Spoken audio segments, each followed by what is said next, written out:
మహాఫట్బంధన్ బీహార్లో చతికిలబడ్డ విపక్ష కూటమి మొదటి నుంచి లుకలుకలే ఆకట్టుకోలేకపోయిన మేనిఫెస్టో ఆర్జేడీ కాంగ్రెస్ ఆశలపై నీళ్లు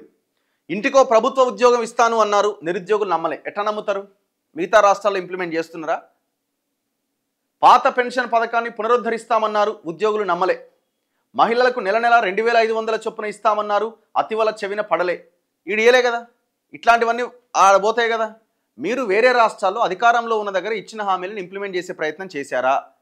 వేరే రాష్ట్రాల్లో జరుగుతున్న పరిపాలనలో ఏమైనా మార్పులు తీసుకొచ్చే ప్రయత్నం చేశారా లేదు కదా ఎట్లా నమ్ముతారు అఫ్ కోర్స్ అవతల ఉన్న పార్టీలు పెద్ద ఎత్తున చేశాయా అంటే వాళ్ళకి పవర్ ఉన్నది వాళ్ళు పవర్లో ఉన్నారు వాళ్ళ అధికారంలో ఉన్న పార్టీలు వాళ్ళు సో కాబట్టి వాళ్ళకి కొంత మేనేజ్ చేయడానికో ఇంకోటి చేయడానికి అవకాశం ఉన్నది వాళ్ళకి స్కీమ్స్ ఇంప్లిమెంట్ చేయడానికి అవకాశం అందుకే వాళ్ళు 1,23,00,000 మంది మహిళల్లో 10,000 రూపాయలు వేశారు ఇంకా 2-3 స్కీమ్స్ ఇంప్లిమెంట్ చేశారు మరి మీకు అవకాశం లేదు కదా అవకాశం లేనప్పుడు మీరు ఏం చేయాలా మీరు పబ్లిక్ మీ మాట నమ్మడానికి ఏం చేయాలి వక్ఫ్ సవరణ చట్టం అమలును ఆపేస్తామన్నారు ముస్లింలను ఆకట్టుకోలేకపోయారు నెలకు 200 యూనిట్ల వరకు విద్యుత్ ఉచితమే అన్నారు మధ్యతరగతిని మెప్పించలేకపోయారు ఫలితం మహాగఠబంధన్కు ఘోర పరాజయం బీహార్లో ఈసారి అధికారం పొందగలిగితే కొంతలో కొంత జవసత్వాలు సమకూర్చుకోవచ్చని కాంగ్రెస్ ఆశపడినా అది అడియాసే అయింది ప్రధాన భాగస్వామిగా ఉన్న రాష్ట్రీయ జనతాదళ్ ఆర్జేడీ మళ్లీ అధికారంలోకి వస్తే మునుపటి ఆటవిక రాజ్యం జంగిల్ రాజ్ రావడం ఖాయమని ఎన్డీఏ గట్టిగా చేసిన ప్రచారం ఫలించిందో అధికార కూటమి మేనిఫెస్టోలోని అంశాలు నచ్చాయో గాని మహాగఠబంధన్ దారుణంగా ఓడిపోయింది మొత్తం ఇండియా కూటమిని నైరాశ్యంలో ముంచింది ఎగ్జిట్ పోల్స్ కూడా అంచనా వేయలేనంతగా కూటమి దెబ్బతిన్నది ఈసారి ఎన్నికల్లో ఒకవేళ ఎన్డీఏ గెలిచినా ముఖ్యమంత్రిగా నితీష్కు అవకాశం ఇవ్వరు అని అందుకే ఆయన్ని ముఖ్యమంత్రి అభ్యర్థిగా చెప్పట్లేదని విపక్షాలు పెద్ద ఎత్తున ప్రచారం చేశాయి దీన్ని తిప్పికొట్టేందుకు ఎన్డీఏ నేతలు తాము నితీష్ నాయకత్వంలోని ఎన్నికలకు వెళ్తున్నామని పదే చెబుతూ వచ్చారు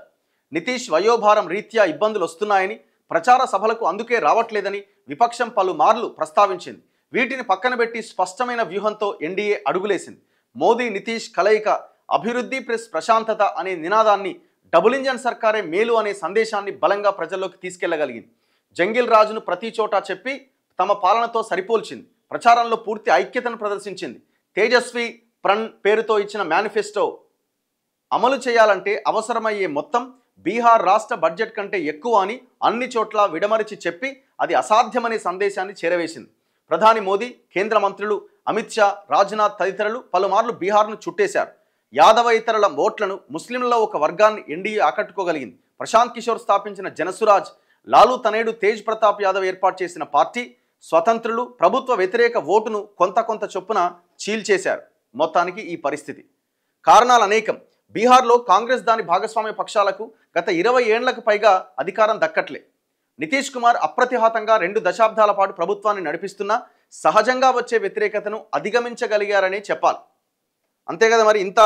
ఇన్ని సంవత్సరాల నుంచి పరిపాలిస్తున్న సహజంగా ఉండే వ్యతిరేకతను కూడా వీళ్ళు దాటలేకపోయారు వాళ్ళు మాత్రం అధిగమించారు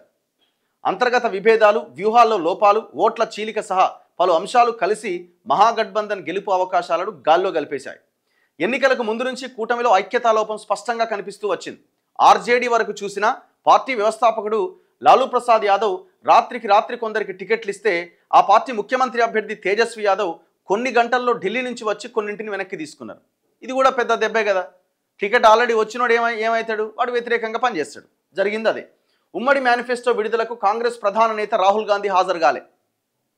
సీట్ల సర్దుబాటు ఒక పట్టాన తేలలే చివరకు ఆర్జేడీ 143 స్థానాలతో పెద్ద పార్టీ పాత్ర పోషించి కాంగ్రెస్కు 61 స్థానాలు ఇచ్చింది మిగిలినవి ఇతర పక్షాలకు సర్దింది ఎంత చేసినా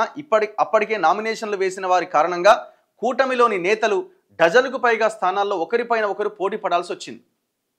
ఇది స్పష్టమైన ఓట్ల చీలికకు తావిచ్చింది కేంద్ర మంత్రి చిరాగ్ పాస్వాన్ నేతృత్వంలోని ఎల్జేపీ గతసారి ఒంటరిగా పోటీ చేసింది ఈసారి ఎన్డీఏలో చేరింది ఇది కూడా మహాగఠబంధన్ కొంత గండిగొట్టింది ఇది కూడా చాలా కీలకమైన అంశమే ఆయన 22 స్థానాల్లో ఏమో గెలిచింది ఏది రామ్ విలాస్ పాస్వాన్ ఆయన కొడుకు Chirag Paswan party LJP so ఆ పార్టీ కూడా గతంలో ఒంటరిగా పోటీ చేసింది కానీ అప్పుడు కూడా వాళ్ళు గణనీయమైన ఓట్లే సాధించారు వాళ్ళు ఇప్పుడు ఎన్డీఏ కూటమిలో చేరారు సో దీంతో ఎన్డీఏకి ఇంకా కలిసి వచ్చింది ఇవన్నీ అంశాలు ఎక్కడ కూడా కాంగ్రెస్ మహాకూటమి కనీస పోటీ ఇవ్వడం కానీ వ్యూహాల్లో మంచి ఎత్తుగడలేసి పద్ధతిగా వెళ్ళడం కానీ ఎక్కడ కూడా లేదు. అన్ని అవకాశాలను వీళ్ళు కోల్పోతున్నారు. హర్యానాలో గెలిచే అవకాశం ఉండే, అక్కడ కోల్పోయినారు. ఇప్పుడు బీహార్లో కూడా ఎలక్షన్స్కి ముందు ఒక నెల రోజుల ముందు ఖచ్చితంగా ఇక్కడ చేంజ్ అవుతుంది. 100% ఆర్జేడీ గెలవబోతున్నాయి. తేజస్వి యాదవ్ ముఖ్యమంత్రి అభ్యర్థి ఎవరైతే బెటర్ అంటే తేజస్వి యాదవ్ వైపే బీహార్ ప్రజలు మొగ్గు చూపారు. ఇవన్నీ మనకి వినిపించినాయి. కానీ రాను ప్రచారం ఇదంతా చూసిన తర్వాత కొట్టిపడేసినారు వాళ్ళు. ఇక ప్రశాంత్ కిషోర్ది అయితే ఉత్తదే అయిపోయింది మొత్తం. ఆ పార్టీ ఒక్క స్థానం కూడా వాళ్ళు గెలవలేదు. బట్ వాళ్ళ ఇదైతే చేసుకునే, కానీ వాళ్ళ పర్సంటేజ్ ఎక్కడ అన్నది ఎక్కడ రాలే.